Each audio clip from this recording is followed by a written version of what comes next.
András falva messze van,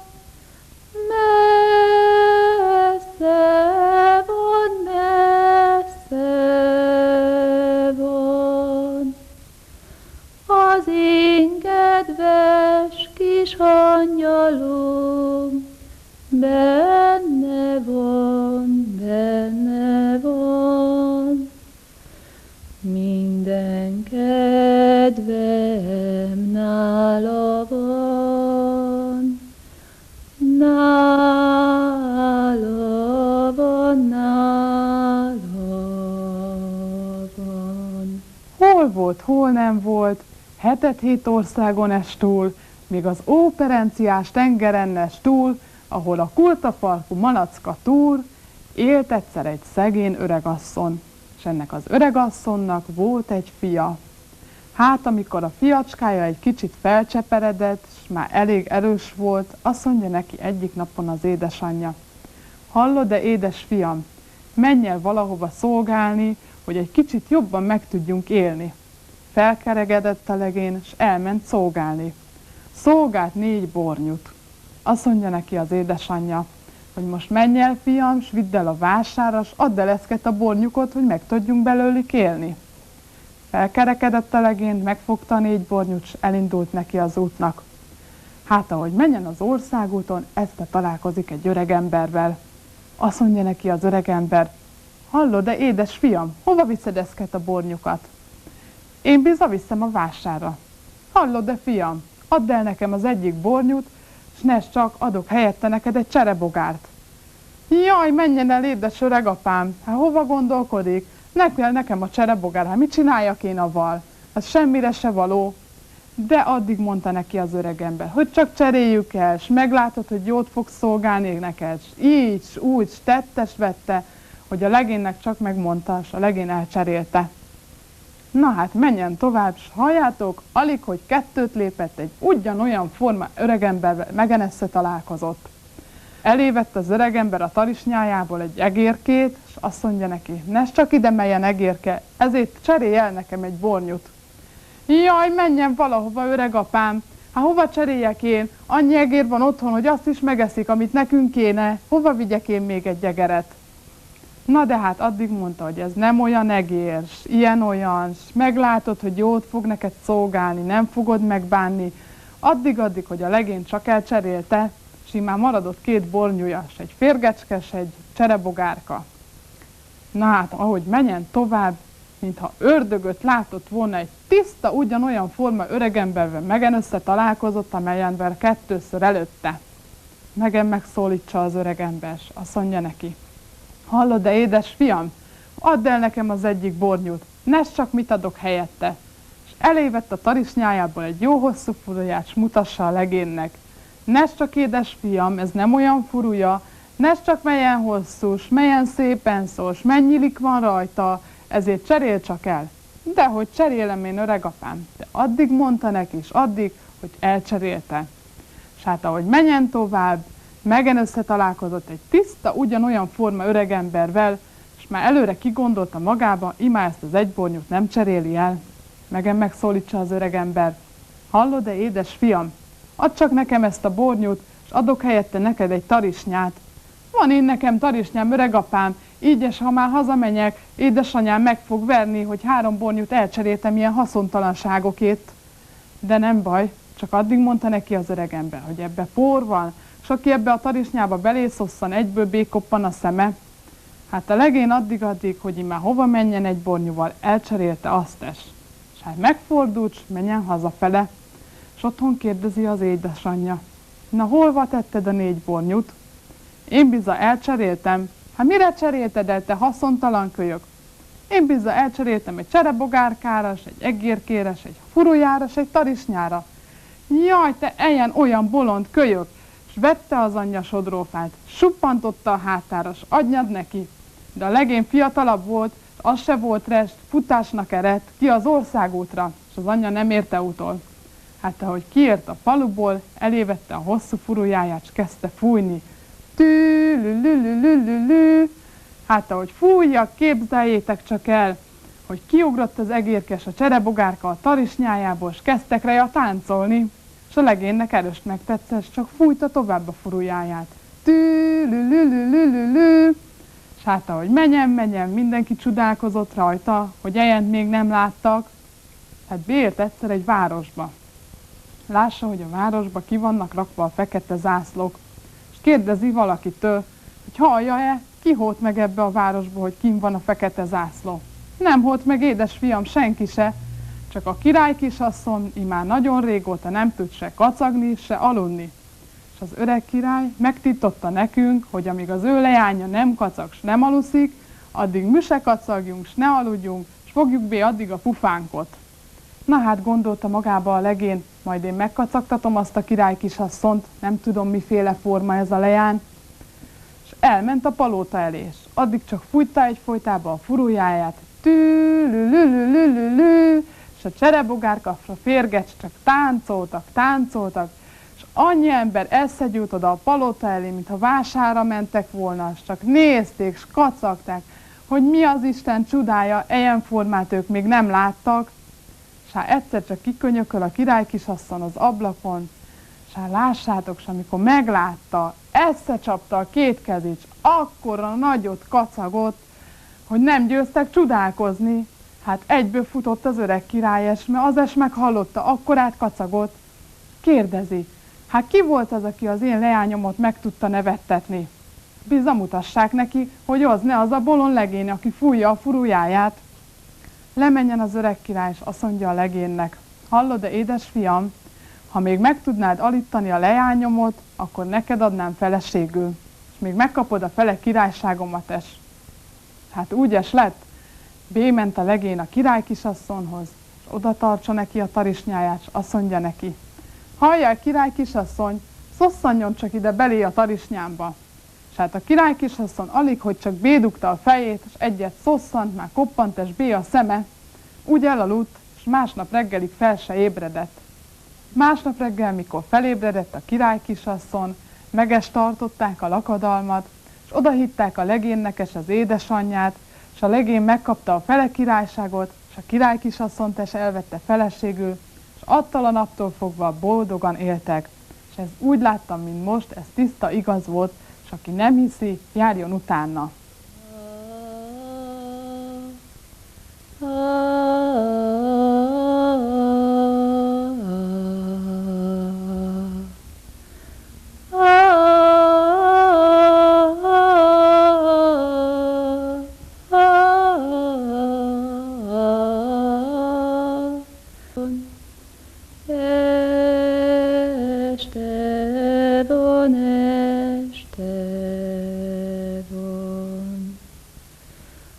András falva messze van,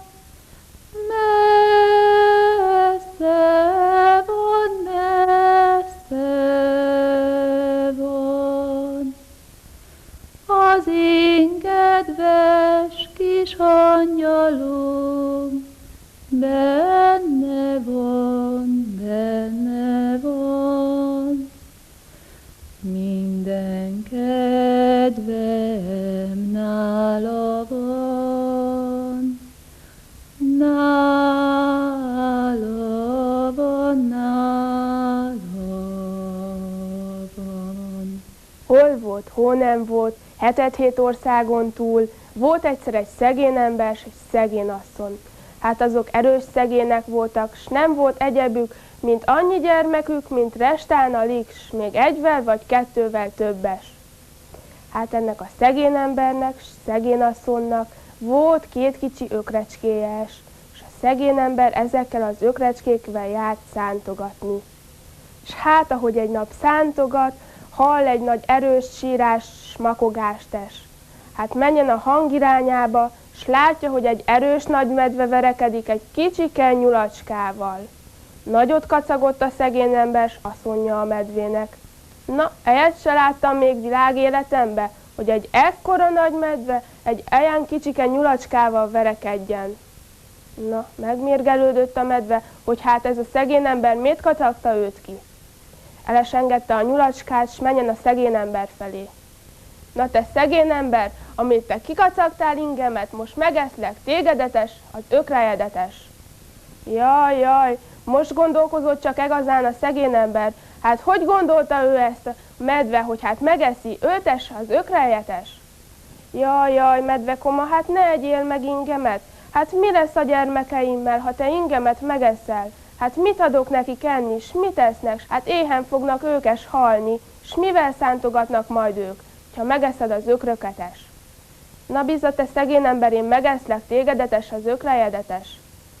Jól van, medvekoma, ha már megeszel, hát megeszel, de legalább várjál estig, addig megszántogatok, s akkor legalább meg lesz szántva a kicsike földecském. Jól van, szegény ember, várhatok én esteges? Na, medve elmegyen, s a szegény ember visszamenjen szántogatni, de erős neki búsult, hogy hát most őtet a medve este felé megeszi. Hát, ahogy így búslakodik, nem vette észre, hogy jött a róka. Jött a róka, s megszólítja a szegény embert, hogy hát te szegény ember, miért búsulsz, s miért búslakodsz ennyire? Jaj, jaj, rókakoma, ne s kérdezzed, találkoztam a medvével, s kikacagtam, s most meg akar enni, engemetes, az ökrejemetes. Jaj, te szegény ember, hát csak ez a bajod, hát ezen te nem búsuljál, hát van nekem egy ötletem, hogyha este felé jő a medve, akkor én előbb kijövök, s elbújok az egyik bokorba, és amikor jő, akkor elkezdek turkolni, mint a vadászok. Hát aztán rókakoma, aztán mit csinálunk akkor? Hát amikor jő a medve, akkor én turkolok, akkor a medve azt mondja neked, hogy te szegény ember, mit asszan úgy? Hát te csak mondjad azt, hogy jönnek a vadászok, hát azok turkolnak ilyen erőst. Na igen ám, de akkor mit mondjak én neki? Hát jönnek a vadászok, s aztán mi leszen akkor? Hát akkor te csak mondjad azt, hogy hát jönnek a vadászok, s meg akarnak téged lőni. És akkor te majd el kell bújtassad azt a medvét, hogy ne találják meg. Jól van, azt mondja a szegény ember, én elbújtatom, de aztán mit csináljak? Hát akkor én előjövök a bokorból, azt mondja a róka, és hát majd megkérdezem, hogy mi van ebbe a zsákba. És te csak mondjad azt, hogy egy tuskó. És hát én nem hiszem el, hogy ez egy tuskós, mondjad, hogy hát bizony ez egy tuskó, és akkor én azt mondom neked, hogy vágjad belé a fejszédet. És akkor te belévágod, és a medve megesdöglik. Jól van, azt mondja a szegény ember, hát ez így jó lesz. De várjál csak, te szegény ember, hát mit kapok én ezért a jó tanácsért? Jaj, hát mit adjak én neked, rókakoma? Hát nincsen nekem semmim se, hát erős szegény vagyok. De tyukod az csak van. Hát biza, rókakoma, tyukom az van, de csak 9 tyukom s egy kakasom. Nem baj, szegény ember, az es elég lesz, s majd este felé akkor megyek a tyúkjaidért s a kakasért. Jól van, azt mondja a szegény ember, megegyeztünk. Na, szegény ember visszamenjen szántani, s most már ő se búsult ennyire, és nemes gondolkozott, hogy mi leszen az este. Hát, szép lassan eljön az este, és a szegény ember gondolkozott, hogy hát most már illene, hogy jöjjön a róka, s hát, ahogy ezt még végig se gondolta, látja, hogy jön a róka. Na, a róka mindjárt bé és bújt az egyik bokorba, és amikor látta, hogy jön a medve, s hallotta, hogy cammog, akkor elkezdett ő turkolni, mint a vadászok. Jön a medve közelebb, s megkérdezi a szegény embert. Te szegény ember, mit eszen úgy? Jaj, hát medvekoma, mit eszen úgy, jönnek a vadászok, s észrevették, hogy te erre jöttél, és most meg akarnak lőni. Jaj, jaj, szegény ember, bújtass el ingemet, hát hogyha meglátnak, hát ők meglőnek engemet, és akkor meghalok.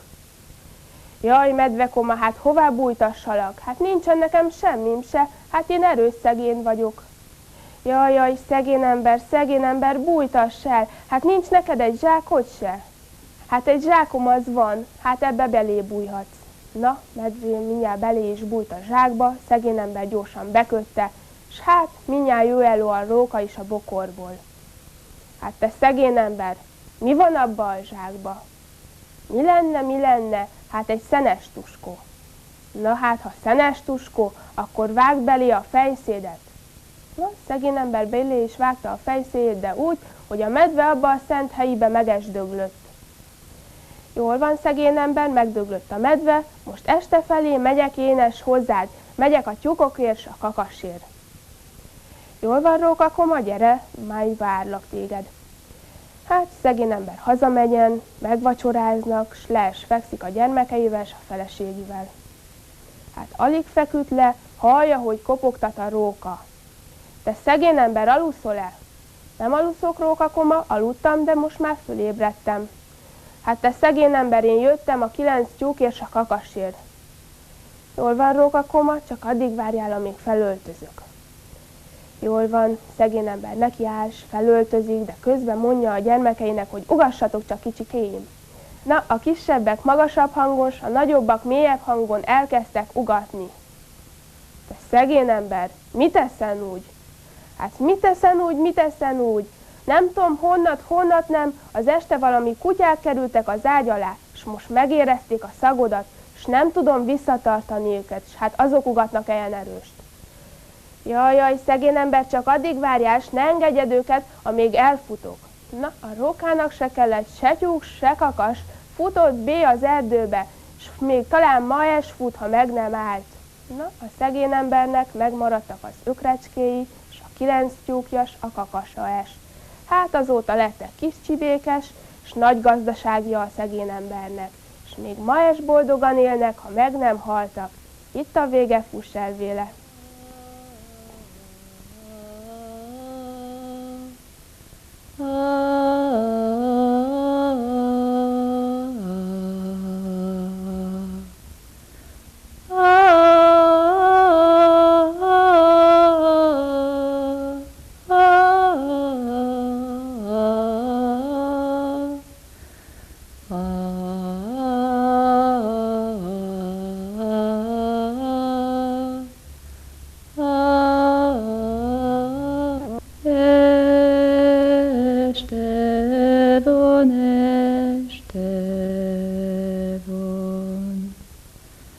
András falva messze van, messze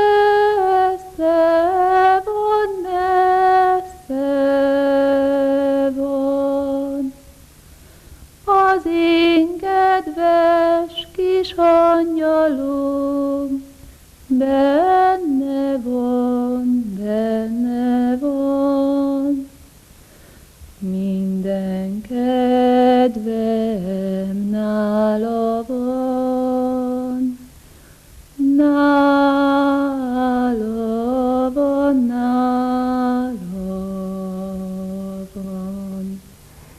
Egyszer volt, hol nem volt, volt egyszer egy szegény asszony. Hát annak a szegény asszonynak volt egy fia.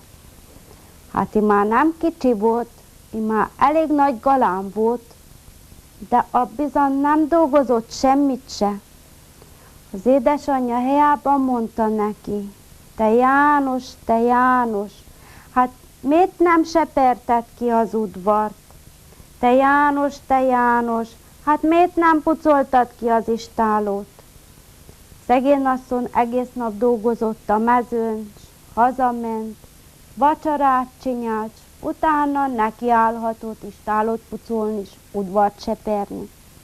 János csak őrölte a lába közt a port, az nem csinált egyebet. Egy nap hallják, hogy a béró kidoboltatta, hogy napszámosokat vesz fel cséplésre. Ha meghalt ez János, és mondja az édesanyjának, hallja, édesanyám, hát én menjek napszámosnak csépelni. Ó, te János, csépelni, te! Ha se tudod, hogy kell a csépet fogni a kezedbe. Na, kend azzal ne törődjön.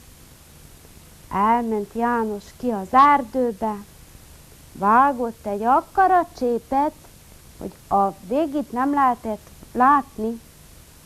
Ezzel egy cséphadarót, hát csinált magának csépet. Menjen a bíróhoz, és jelenkezik dolgozni. Jó napot, bíró uram! Jöttem napszámosnak. Ó, te János, hát ám csak nem csépelni akarsz, de bizony én elvállalom egyedül. Ó, te János, nem mondj ilyeneket, Ha várjál, hozok még napszámosokot. Addig elég várta, hogy bemenjen a házba a béró. Ha fogta János a nagy asztagot, kezdte hányni a csépeket erre s arra, hát csak úgy potyogtak a szemek belőle. Aztán fogta a cséphadaróba, s kezdte verni, s ütött erre, s ütött arra, s egy hamar kicsépelte a buzát. Ha jő ki a bírós, ha lássa, hogy ha János egyedül neki fogott. Ó, te János, hát hogy mertél egyedül neki fogni? Ha jött volna egy nagy eső, hát itt mindannyié változott volna az egész. Hát hagyja el, bíró uram, hát de még meg se egyeztünk. Tudja mit, bíró uram? Én csak egy zsák buzát kérek. Jó, kezet fogtak a bíróval. De hallod-e, te János, ha te itt tudsz dolgozni? Ha van itt még rozs, s még árpa is, ha lesz itt dolgod elég. No, bíró uram, hozzon csak egy móriskát, móriskáljuk ki a buzát. Ó, hadd el, János, hagyjuk el hónapra, hát mára már elég volt. Azt mondja János, bíró uram, amit máma megtehettek, azt én nem teszem hónapra. No, kerítettek egy móriskát, kimóriskálták a buzaszemeket, hát azok olyan tiszták voltak, mint a gyöngyszemek. Hát mikor végeztek ezzel, és azt mondja János, bíró uram, tudja-e, én most elszaladok haza, hozok egy zsákot. Eles menjen haza, mondja az édesanyjának. Édesanyám, van-e nekünk kendérlepedünk? Azt mondja az édesanyja, van, hát, van vagy 10. No, akkor varja egyszer őket kendercérnával jó erősen. Megnézte, mikor összevarta az édesanyja, ez kicsike, ez nem jó. Menjen csak a szomszédba, és hozzon csak onnoles. Átmenjen a szomszédba, hozott onnan is vagy 10 kendérlepedőt. Azt is összevarták egy nagy zsáknak. Akkora zsák volt, hogy a közepét nem lehetett látni. Hát, összerételte János, bér a honya alá, és ereszt vissza a bíróhoz. Menjen vissza, és kezdte a buzát lapátolni belé a zsákba. Lapátolta, addig, hogy a buza mindegy szemig elfogyott. Feltette a vállára, hogy viszi haza. Úgy feltettem, mint más egy rendes zsákot. Megállította a bíró. Állj meg, te János! Hát hogy gondoltad te, hogy az összes buzámot elviszed? Hát azt mondja, volt az egyességben, hogy én egy zsákból viszek. Hát tehetek én arról, hogy ennek csak ennyi buzája volt? Azzal feltette a zsákot a hátára, s ment haza. Jaj, hát majd szétvette a bírót a méreg. Hát éjjent, hogy még egy szembuzája sem maradott ott. Azt mondja, na eresztétek csak ki nekem a bikámot, azt a jó mérgeset, azt mondja, majd az elrendezi Jánost. Kieresztik a bikát, és a nagy fújtatva ereszti János után. János, mikor meglátta, letette a buzát, és mikor közelébe ért a bika, megfogta a szarvát, s kettőt rándított rajta, és a bikát úgy vágta, csak úgy nyekken, de abba a helybe kiesmúlt. No, felvette a zsákot, és a bikát felhanyította a tetejére, visszarikojtozott a bírónak. Na, köszönöm szépen, bíró uram, hát a kenyár mellé jól jön a húses. Hát a bíró nem tudott mit tenni. Félt Jánosnak az ereitől es, hát inkább belé nyugodott, hogy elvitte a buzát és a bikát es. Hazavitte János, na volt öröm az édesanyjának, imá volt mit aprítsanak a tejbe. Itt a vége, fuss el véle.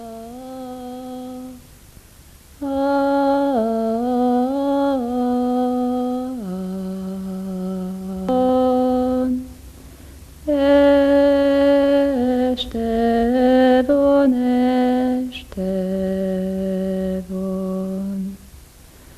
András falva messze van, messze van.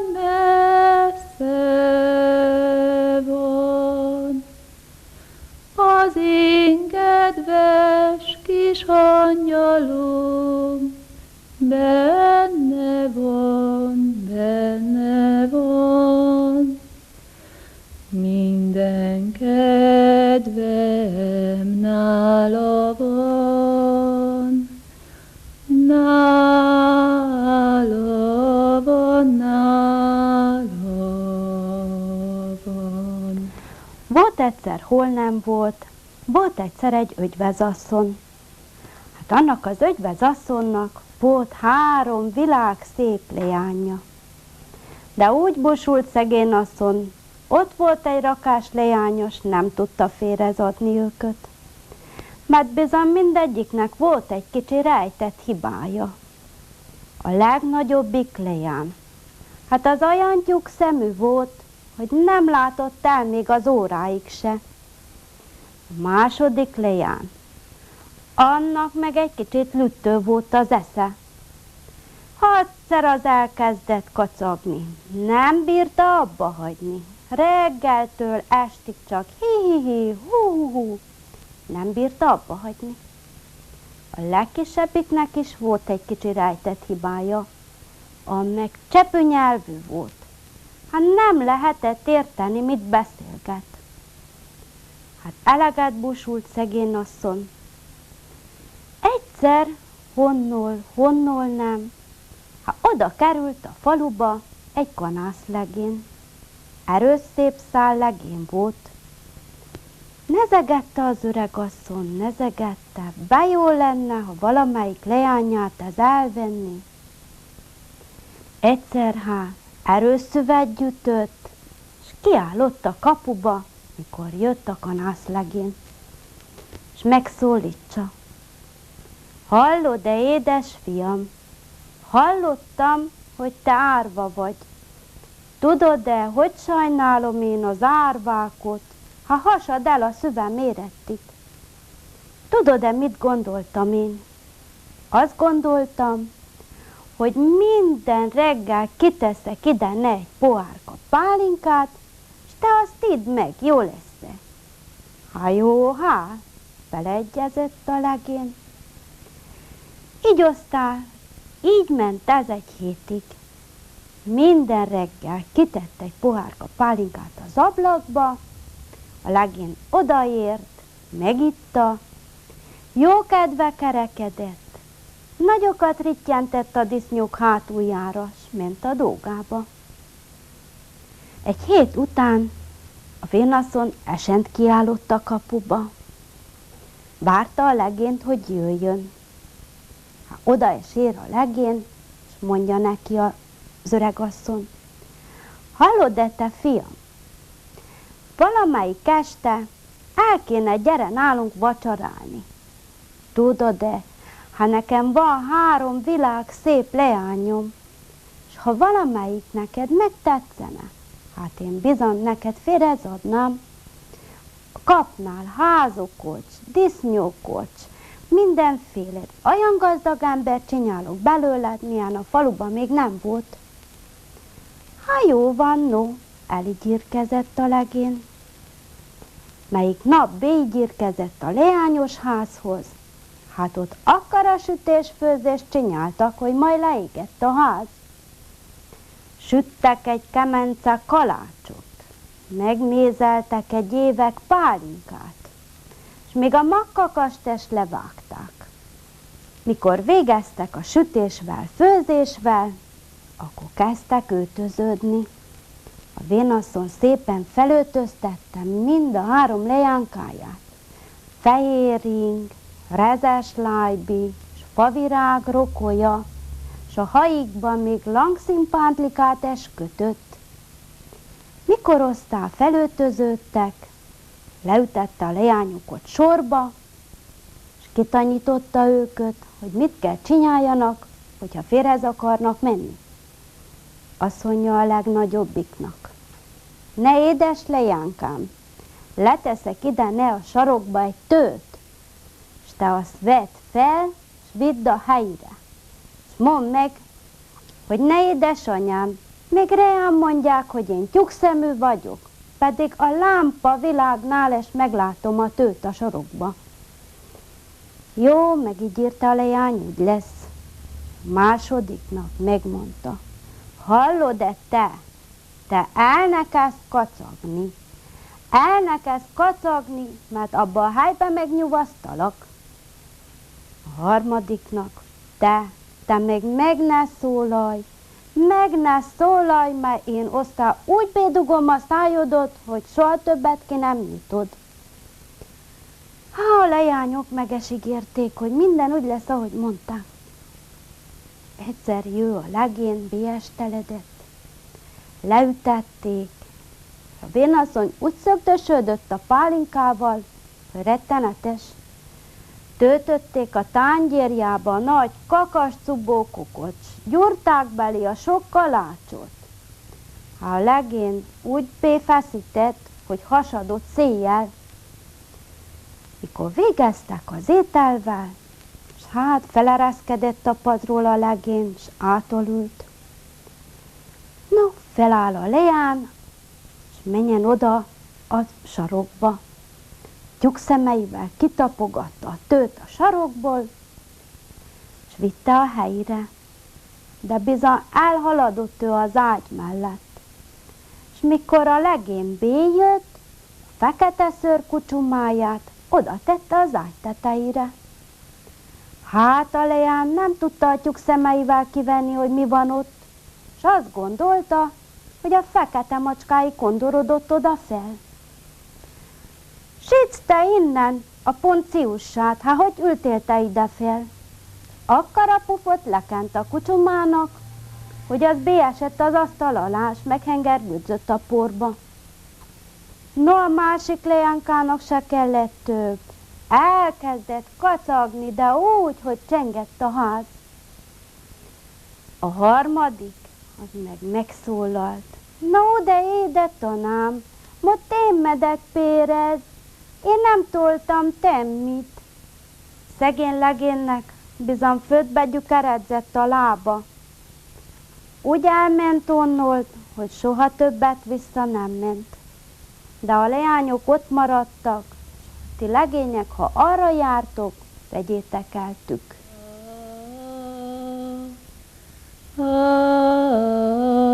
Messze van,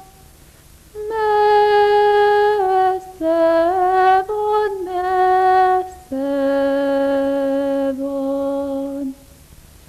Az én kedves kis angyalom, benne van, benne van.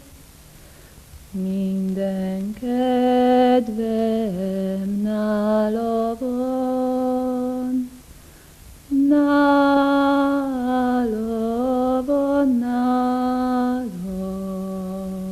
van. Hol volt, hol nem volt, 7 országon túl, s még az Óperenciás tengerenes túl volt egyszer egy szegény ember. Hát ez a szegény ember a feleségével, annyi sok gyermekével, mint a rostalikas, még egyvel vagy kettővel többes, ott lakott egy kis, nádas kunyhóba az uraság kastélya mellett. Nem volt nékik egyebük, mint egy kakasuk. Hát egyszer eljön az ünnep, s azt mondja az asszony a férjének: hallodi, mit főzzek az ünnepre? El kéne vágnom hónapra azt a kakast. Azt mondja erre a szegény ember: hát te Kati, hát elvágod hónapra azt a kakast, s mit csinálunk vele? Ide hallgass, fölköltött reggelenként, most akkor még az se lesz, aki fölköltsön. És aztán megesszük egyszerre, s a gyermekek csak elrontják vele a gyomlikot. Inkább tudod, mit gondoltam? Elviszem az uraságnak, s elajándékozom neki. Hát, ha megemlékezik valamivel rólunk. Na, megfogta a kakast be a hunya alá, és indult vele a kastélyba. Adjon Isten jó napot, uraim! Adjon Isten, te szegény ember! Hát te mi áradba vagy? Hát én bizán egy kicsike ajándékot hoztam. Hát mit? Hát ezt a kakast. Jól van, szegény ember, éppen ebéd előtt vagyunk, s a feleségem azt se tudta, hogy mit főzzön. Most várjál, s várd meg az ebédet, s aztán oszd el a kakast igazságosan, úgy, hogy mindenki lakjon vele jól. Hát jól van, azt mondja a szegény ember, megvárhatom. S leül, s elbeszélgetnek az urasággal. Hát közben az uraságnak a felesége megfőzte a kakast, s felestálalta. Na, hány felé osztam el, azt mondja a szegény ember. Hát, számold úgy, hogy te esit vagy, s te esit teszel az ebéden, s vagyok én a feleségemvel, s a 2 fiamval, s a 2 leányommal. Az összesen 7. Jól van, szegény ember föláll, neki fuhászkodik, s azt mondja. Hát igazság szerint a fejet illeti, a kakasnak a feje legyen az uraságé. Családfő után ő a családanya, a kakasnak a nyaka legyen az asszonyságé. Hát, a nyaka után ő a 2 lába, lábhelyibe láb legyen. Kakasnak a 2 lába legyen a legéné, mert amikor az apa meghal vagy megbeszegszik, ők veszik át a gazdaságnak a vezetését, és ők lótnak futnak a gazdaság után. Azután ő a 2 szárnya, amikor a leányok megnőnek, férjhez mennek, s kirepülnek a házból. Kakasnak a 2 szárnya legyen a 2 leányé. Azután a többivel én szegény magam es megelégedék. Hát, nagyot kacagott az uraság, s azt mondja a szegény embernek. Na, ezt aztán jó elosztotta. Na, meges ebédeltek, s hát az uraság adott a szegény embernek 100 koronát, hogy ilyen igazságosan elosztotta azt a kakast. Menjen haza a szegény ember, s mutassa a feleségének, hogy hát ő mennyi pénzt kapott, mert 100 korona abba az időben nagy pénz volt ám. Na, szegény asszony erőst megörült, s hát el is tervezték, hogy mit vesznek ők abból a sok pénzből. Szekeret, s lovat, s kutyát, s marhát, s tehenet, s mindenfélét. És a 8 gyermeket is fel tudják költöztetni tisztességesen. Hát a gyermekek ezen közben kimentek az utcára, s hát eldicsekedtek a szomszédnak a gyermekeinek, hogy hát az ő apjuk mennyi mindent kapott az uraságtól. Na, meghallotta ezt a szomszéd gazdaes, aki erős gazdag volt, és erőst megmérgelődött, hogy ez a szegény szomszéd ennyi mindent kapott azért az utolsó csökött kis kakasért. Menjen be, és mondja a feleségének. Hát te asszony, hát ez a szegény János ennyi mindent kapott azért az utolsó kakasért, és hogyha ő elviszen 5 szép pulyka kakast, hát ő akkor mennyi pénzt fog kapni. Na, el is gondolta, s megestette. De az uraság es átlátott ám a szitán, és gondolta, hogy hát most aztán ő megleckészteti ezt az embert. Azt mondta neki, most aztán oszd el úgy, hogy igazságos legyen, s mindenki lakjon jól. Hát a gazdag ember erős gondolkozott, hogy hát hogy osszon elő 5 pulyka kakast 7 felé. Hát a gazdag ember erőst gondolkozott, s törte a fejét, vett elő papírtes, ceruzátes, de aztán nem tudott dúllőre jutni, hogy osszon elő 5 pulyka kakast 7 felé. Hát egyszer csak azt mondja az uraság. Szerintem ezt a tennapi János jobban el tudná osztani. Szaladj csak te, Pista, szóljál annak a tennapi Jánosnak. Hát az inas eles menjen, és szólja a szegény Jánosnak. Megérkezik a szegény János. Mi parancs, uram? Hát itt van ez az 5 pulyka kakast, ezt a szomszéd hozta, s most ezt el kéne osztani igazságosan, úgy, hogy mindenki meg legyen elégedve. Jól van, uram, nem nagy gond ez. Hát aztán hányan vagyunk? Hát 7-en. Jól van. Mielőtt én valamihez hozzáfogok, mindig a Szent Háromsághoz szoktam fuhászkodni. És gondoltam, most is azt teszem, és biztosan megsegít. Jól van, János, csak csináljad. Hát én úgy gondoltam, hogy az uraság a feleségével, s egy pulykakakasval, hát az egy háromság. És a 2 legény, és egy pulykakakas, az megen egy háromság. És a 2 lány, és egy pulykakakas, az megen csak egy háromság.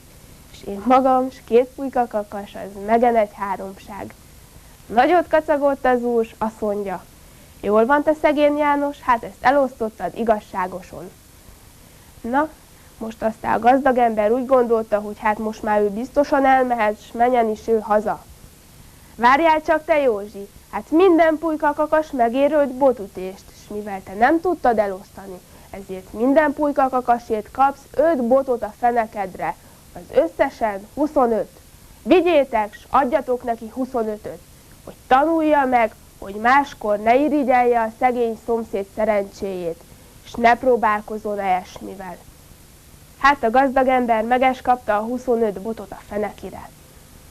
Na, a szegény ember azt gondolta, hogy hát őre most már nincsen szükség, s gondolta, most menjen ő es haza. Várjál csak, te János, azt mondja neki az uraság. Hát hogy lenne az igazság, ha te nem kapnál minden pulyka kakas után 100 koronát? Na, az uraság adott is a szegény Jánosnak 500 koronát. Szegény János boldogan ment haza, hogy hát ő mennyi pénzt kapott, és gondolták, most már ők boldogan gazdálkodnak életük végéig, és még talán ma is gazdálkodnak, ha meg nem haltak. Itt a vége, fuss el véle.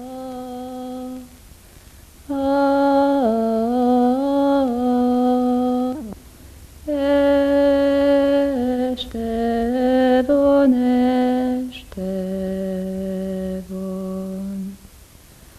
András falva messze van, messze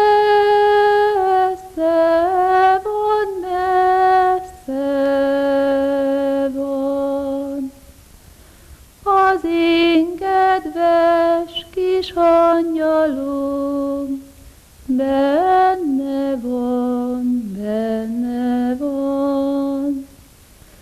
Minden kedvem nála van, nála van, nála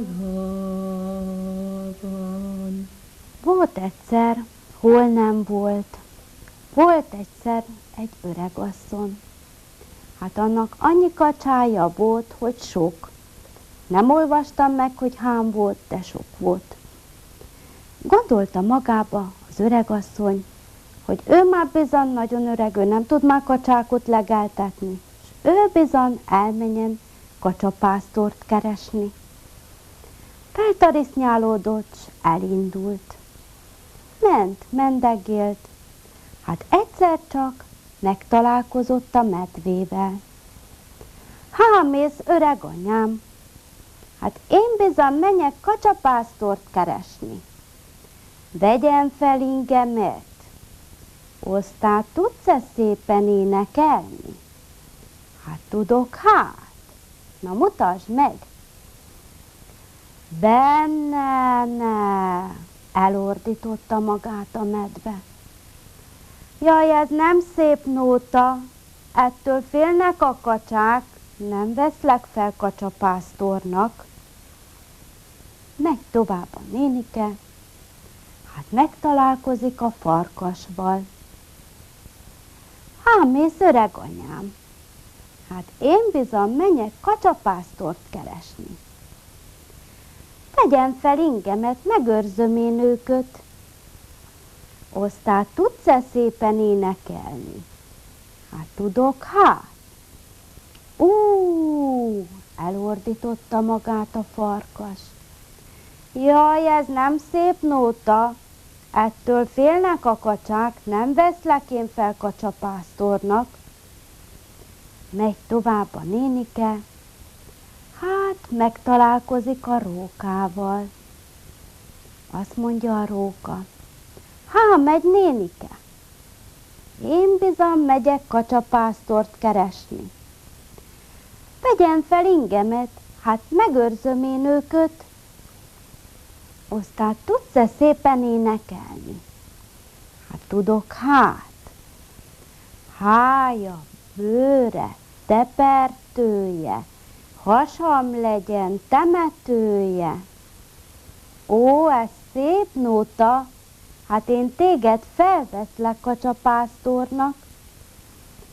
Benne volt az egyességükbe, hogy minden este meg kell fereszteni a rókát, másnap reggel fel kell tarisznyálni, és úgy kivinni a kacsákat legelni a tóra.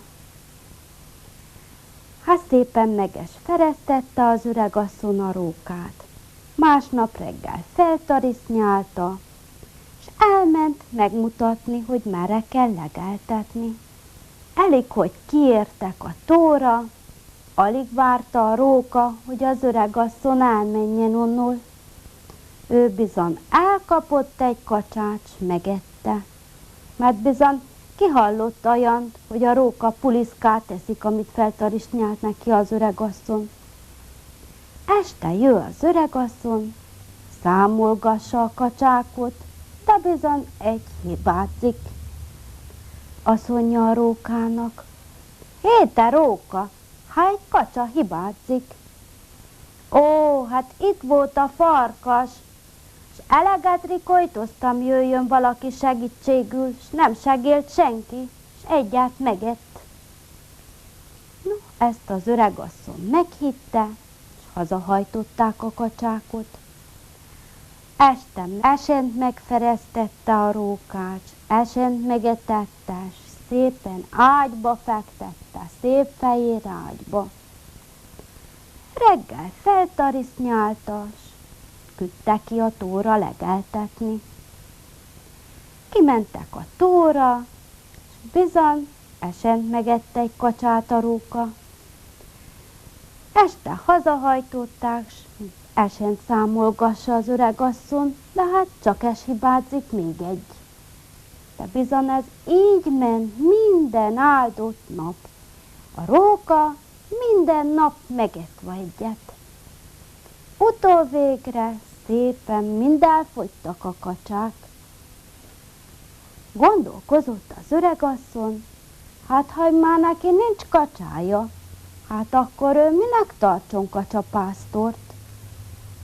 Mondta es a rókának, hogy imán nincs, amit szolgáljál, és aztán menjél utadra. Azt mondja a róka: jó van, elmenjek, de utoljára még feresszem meg. Hordott vizet egy nagy cseberbe az öregasszony, jól megmelegítette a vizet, beleütette a rókát, kezdte fereszteni. Há, egyszer rikojtozik valaki künnet: Véróné, Véróné! Há, az öregasszony kiszökött az ajtón, hát kint egy kicsit ellepetyelgetett, elbeszélgetett szomszédasszonyval. A róka addig ült bent a vízbe, a cseberbe, de bizony egy kicsit megfázott, és kezdett énekelni. Háp, háp, háp, sárga kacsa láb, hája, mája, tepertője, hasam lett a temetője. De bizony belépett az ajtón az öregasszony. Mia, mit énekelsz te? A te hasad lett a temetője? Állj csak meg te! Elévette a seprűt, adott a rókának rendesen, kifizette a rókát a szolgálatért. A róka úgy elment, hogy még ma se jött vissza. Itt a vége, fuss el véle.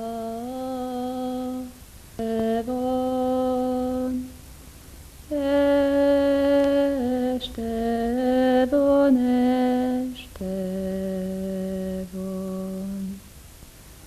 András falva messze van, messze van. Az én kedves kis angyalom, benne van, benne van. Minden kedvem nála van, nála van, nála van. hol nem volt, hetet hét országon es túl, még az óperenciás tengeren es túl, élt egyszer egy öregasszony, és ennek az öregasszonynak volt egy erős szép leánya. De az öregasszony nem tanította dologra a leányt, erőst kényesen növelte, nem tanította semmire se. Jöttek-es a kérők, amikor megnőtt a leány, de nem adta az asszony senkinek se. Még eluntatta a legényeket, s mondta nekik, ne vigyétek el ezt a leányt, nem tudtok vele megélni, ez a leány nem tud dolgozni semmit se. Egyszer aztán egyik napon jött megen egy legény, s pékopogtatott az ajtón. Azt mondja az asszonynak, hallja-e anyám, adja csak nekem ezt a szép leányt feleségül, mert én elviszem. Erre azt mondja neki megen csak az asszony, ne vidd el, édes fiam, mert evel te nem tudsz megélni, erőst kényesen van növelve. Nem baj, anyám, adja csak nekem. Na hát úgyes lett. A legény elvitte a leányt, és feleségül vette, és oda költöztek a legényhez, aki az anyjával lakott együtt. Na hát az anyja, a leánynak az anyósa, erőst várta, hogy a leány dolgozik egy kicsit, s várt egy-két napot, s gondolta, majd megszokja, de nem dolgozott, hiába várta. Egyik este azt mondja az asszony a fiának, hallod-e, édes fiam, hát te kit vettél feleségül, ez a leány nem dolgozik semmit se, egész nap csak ül egy helybe, s a lábait kalandjálja, teszi az egyiket a másikra, én helyába várom, hogy segítsen nekem egy kicsit dég. Azt mondja neki a legény, tudom én, édesanyám, hogy kit vettem feleségül, mert nekem mondta az anyja, de figyeljen csak ide, mert én megtanítom, csak hagyja reám. Na, úgyes lett. Másnap a legény elment dolgozni, és otthon hagyta a leányt az anyóssával. Na hát az anyósa megint csak várta, hogy a leány segítsen neki, de az nem segített. És este, amikor hazament a legény, készülöttek neki a vacsorához, azt mondja az édesanyjának, hallja-e, édesanyám, máma hányan dolgoztunk? Néz az édesanyja, és azt mondja neki, ketten, édesfiam, ketten. Na, azt mondja a legény, akkor kettenes eszünk. És a leánynak csak kikerekedtek a szemei, és nézett, hogy őt nem hívják vacsorálni. Hát félrebújt egy sarokba, s csak bőgött, de nem mert szólani semmit se. Na, másnap reggel megen elment a legény dolgozni, és megen otthon hagyta őket kettesként. És este, mikor hazamenjen, megen megkérdezte az édesanyjától, hallja-e, édesanyám, máma hányan dolgoztunk? Ketten, édesfiam, ketten. Na hát akkor kettenes együnk. És megen odaültek ketten, és a leányval csak kívántatták a finom ételeket, de az megen csak félrebújt egy sarokba, s ott bőgött egy sort. Harmadnap, amikor már leány erős téhes volt, azt mondja reggel az anyósának, hallja-e, anyám, ha kimegyek a kútra, s hozok bé egy veder vizet, az dolog-e? Dolog, édes leánkám, dolog, biza, dolog. Na hát akkor kiment a leány, s hozott bé egy veder vizet. Na hát akkor, azt mondja megen az anyósának, hallja-e, anyám, ha én kimenjek, s hozok bé aprítani való fát, az dolog-e? Dolog, édes leánkám, dolog, biza, kezdett örvendeni az anyósa. Hát kiment a leány, s hozott bé aprítani való fát. Egyszer csak megen azt mondja, na hallja-e, ha én kimenjek, s megfejem a tehent, az dolog-e? Dolog, édes leánkám, hogy ne lenne dolog? Na hát csak akkor itt sorra, a leány csak ezt megkérdezte, és azt, hogy ezes dolog-e, és azes dolog-e, és az anyósa csak kezdett örvendeni, hogy biza meg lehet tanítani ezt a leányt, hogy dolgozzon. Na hát akkor este, mikor hazaért a legény, a leánynak az ura, megen megkérdezte az édesanyjától, hallja, édesanyám, máma hányan dolgoztunk? 3, édesfiam, 3, mondta nagy örömvel az édesanyja. És akkor azt mondja neki a legény, na hát akkor 3 és együnk. És nem is kellett szólani a leánynak kétszer, mert már olyan éhes volt, hogy kopogtak a szemei, és futott neki, ő volt az első, odaült az asztalhoz. És na hát ezután az anyósa a leányt szép sorra megtanította mindenféle házi munkára, szőni, fonni, és az állatokkal foglalkozni is. Az udvaron és bentes a házban, és erős, ügyes leány lett belőle.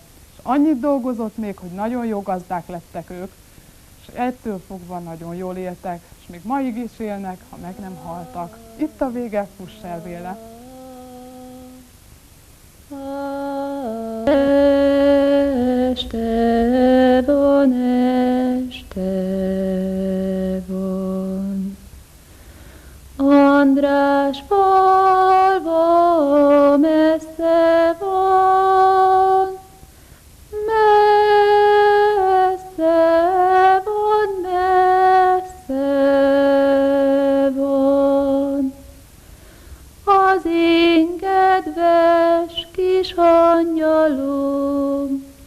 benne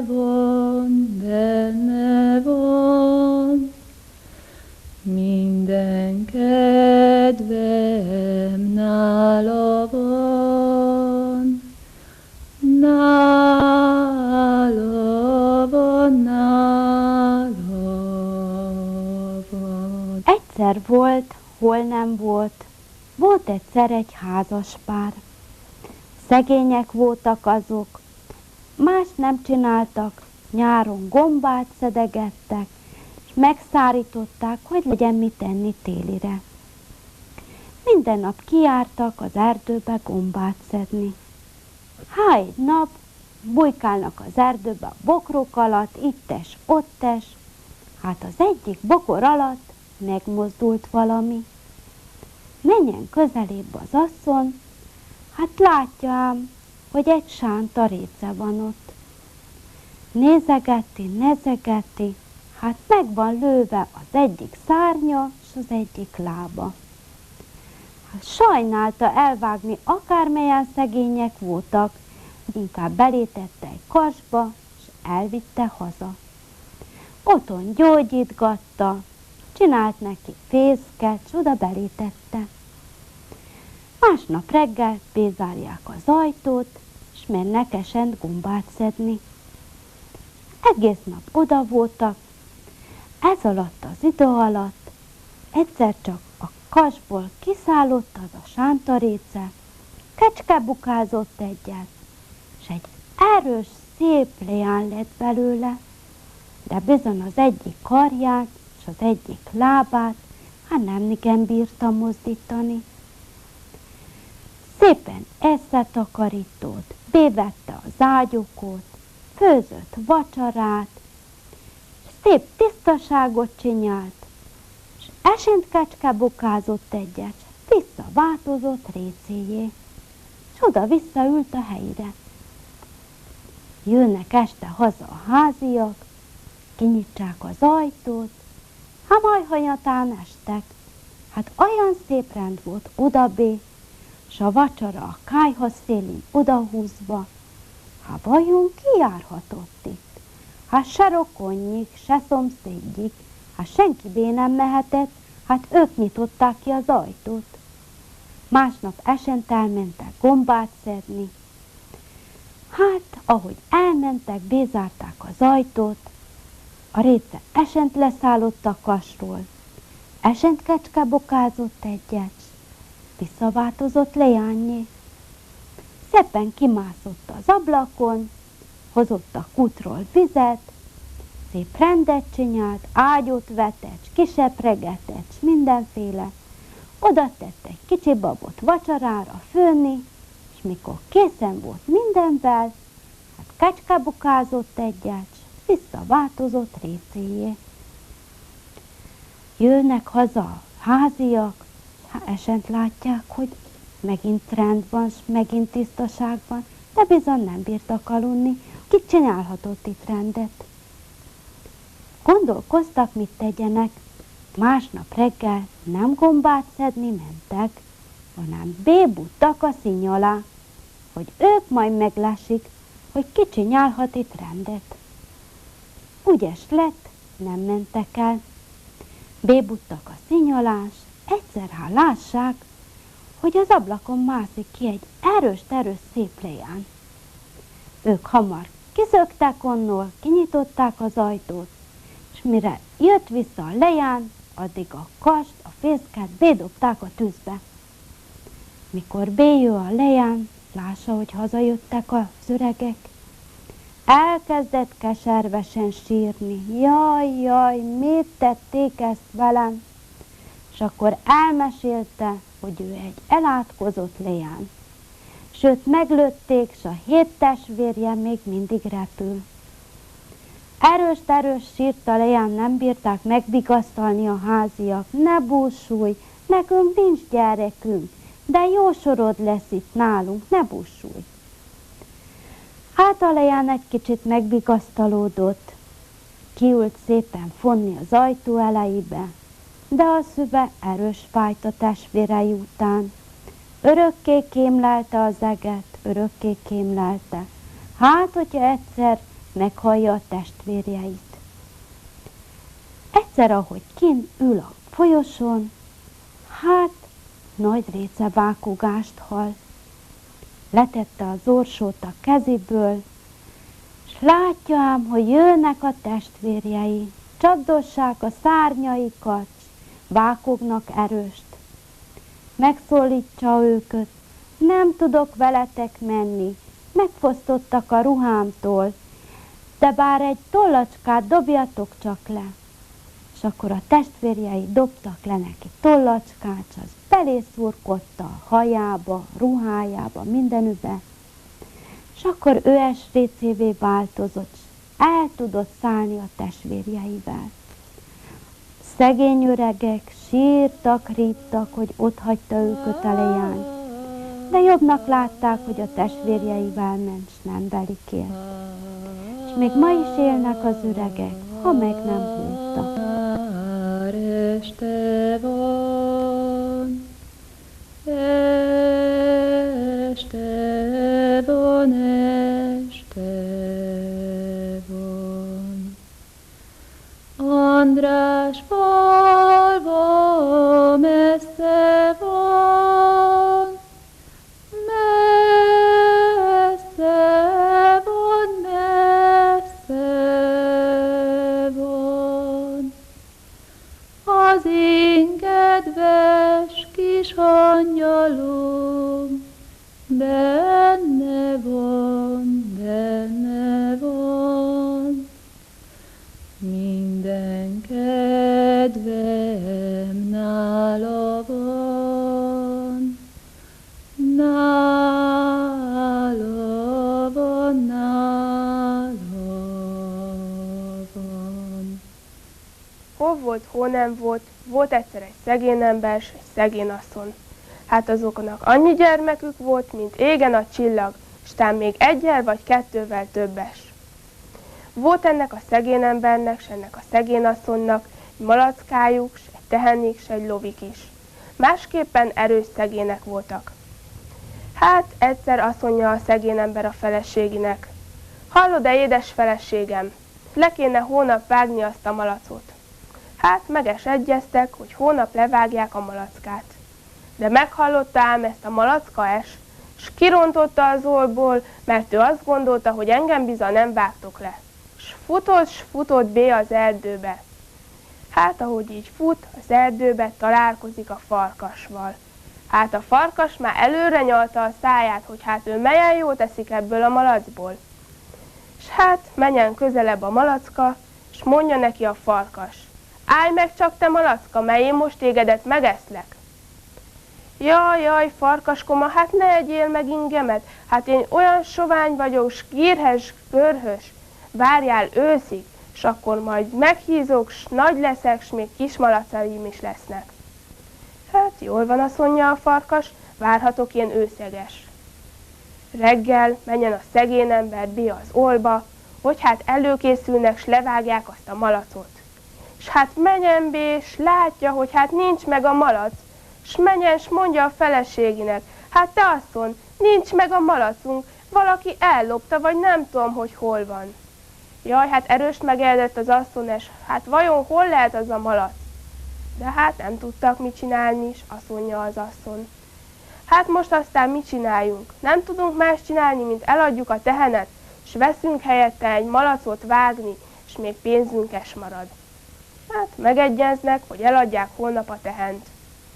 Hát de meghallotta ám ezt a tehenes, s gondolta, hogy engem bizony el nem adtok, s elszakította a kötelet, amivel meg volt kötve, s futott az erdőbe bé. Hát ahogy így fut az erdőbe, ő es találkozott a farkasval. Őt es megállítja a farkas, azt mondja neki: hát te tehen, én bizony most téged megeszlek. Malackát elengedtem, de tégedet most megeszlek. Jaj, farkaskoma, hát ne egyél meg ingemet, hát én még olyan sovány vagyok, s gírhes, görhös. Várjál őszig, s addigra majd meghízok, s lesz még kis bornyumes. Hát jól van tehen, várhatok én ősziges, de amikor összejössz visszafelé, hát én megeszlek tégedetes, a bornyudates. Hát szegény ember bemegy az olba, s látja, hogy eltűnt a tehenes. Jaj, jaj, asszony, nem elég, hogy kifogytunk a malacunkból, most még a tehen is eltűnt. Hát, erőst gondolkodtak, hogy most már mit csináljanak, se malac, se tehen. Hát azt mondja az asszony, hát már más nem tudunk csinálni, el kell adjuk a lovat, hogy tudjunk rajta élelmet venni nekünk, s a gyermekeknek is. Hát, jól van, megegyeznek, hogy hát eladják a lovat. De meghallotta ám ezt a lóes, s gondolta, engem bizati el nem adtok, s elszakította a láncot, amivel meg volt kötve, s futott őesbé az erdőbe. Hát, ahogy így fut az erdőbe, találkozik őes a farkassal. Azt mondja neki a farkas, te ló, én tégedet most már megeszlek, mert a tehent is, a malackát is elengedtem. Most már téged megeszlek, bármi történjékes. Jaj, jaj, farkaskoma, hát ne egyél meg, hát én erős sovány vagyok, s gírhes, görhös. Várjál őszig, akkorra meghízok, s lesz kis csikómes, s akkor már kettőt eszel meg, nem csak ingemet egyedül. Na, gondolkodik a farkas, hát azt mondja, hát ez jó van, várok őszig, s jó lesz ez így is. Na, ló fut további az erdőbe, s hát addig futott, míg találkozott a malackával, s a tehenneles. Na, ezek találkoztak, s úgy gondolták, hogy most már együtt fognak ők itt őszig lenni. Hát a malacka sok makkot evett, s akkora nagy disznó lett belőle, s még 9 malackája es lett.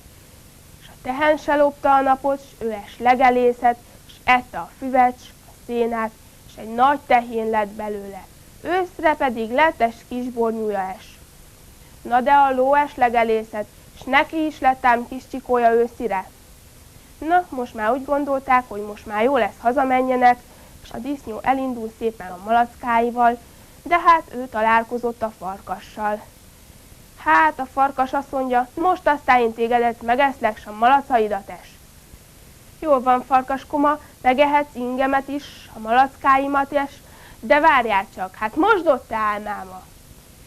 Hát, malacka, én biza nem mosdottam. Ja, ha nem mosdottál, akkor menj csak oda a patakos, mosdjál meg már, hát kihallott már olyat, hogy valaki mosdás nélkül legyen. Hát a farkaskoma oda menjen a patakhoz, s megmosakodik. De amíg ő mosakodos, elfordult, addig a disznós, a malackái futásnak eredtek, s úgy elfutottak, mintha ott se lettek volna. Na, a farkas megmosakodott, s megfordul, s hát látja, hogy a malac s a malackák eltűntek. Na, erőst mérgelődött, s leült az út szélére, s egyszer csak látja, hogy jő a tehén s a bornyú. Hát jönnek közelebb, s azt mondja a farkas a tehennek. Hát most tehen, itt az ősz, s most én tégedetes, meg a bornyúdates megeszlek.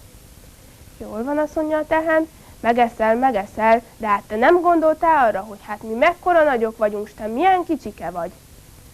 Hát igazad van, azt mondja a farkas, de hát most akkor mit csináljak?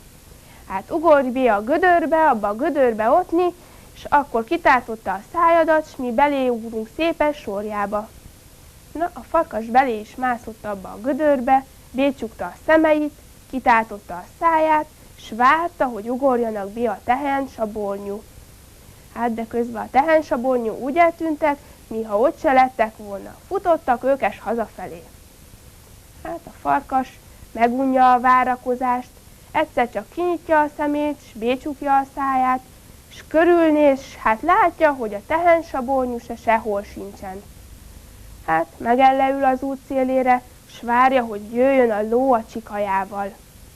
Hát egyszer jö a ló, s a csikó es, s menjen a farkas elébük. Hát te ló, hát most ősz van, s én most megeszlek tégedetes, a csikajadates. Jól van, farkas, nem bánom, megeszel ingemetes, csikajamates, de nem gondoltál te arra, hogy nekem erőst kemény a húsom, s neked erőst belét törhet a fogad? Mi? Kemény a húsod? Biza, kemény, mindjárt meges mutatom, s avval úgy szájon rúgta a farkast a patáival, hogy az abba a szent helyében lenyelte mind az összes fogát. Na, a szegény ember s a szegény asszony állnak a kapuba, s látják, hogy jő egy disznó s 9 malacka. Hát ez a mi malacunk, hát ennek kondor a farka. Na, a szegény ember mindjárt beengedte a disznót s a malackákat es, s utána jött a tehen, a bornyújával, s a ló a csikajával, s hát azokat es beengedte. Most már aztán ők se voltak szegények. Ők lettek a falunak a leggazdagabb emberei. Volt mit levágjanak, s volt mit eladjanak es. Na, most is boldogan élnek még ma es, ha meg nem haltak. Itt a vége, Hússelvé lesz.